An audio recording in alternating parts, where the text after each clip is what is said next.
òkú mi ò gbọdọ̀ ráre o, Fayọṣe sọ bí wọn yóò ṣe sìnkú rẹ̀ tó bá kú.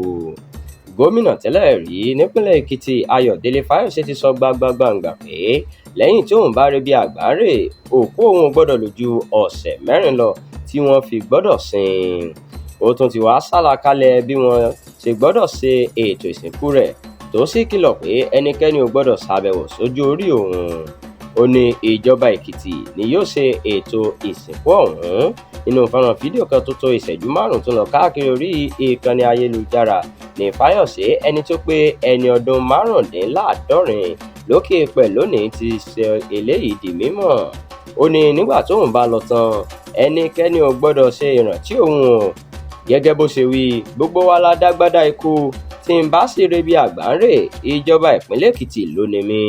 Ó sọ síwájú pé nígbàkúgbà tí ikú bá dé, àwọn ni kí wọ́n ṣètò bí ìsìnkú yóò ṣe lọ. Fayọṣe tún sọ fún àwọn ọmọ rẹ̀ pé àṣẹ tíjọba ìpínlẹ̀ Èkìtì bá pa fún yín ni kí ẹ tẹ̀lé. Ó fi kún ọ̀rọ̀ rẹ̀ pé ibi tí wọ́n sin ìyá tó bí bàbá òun sí ni kí wọ́n sin òun náà sí.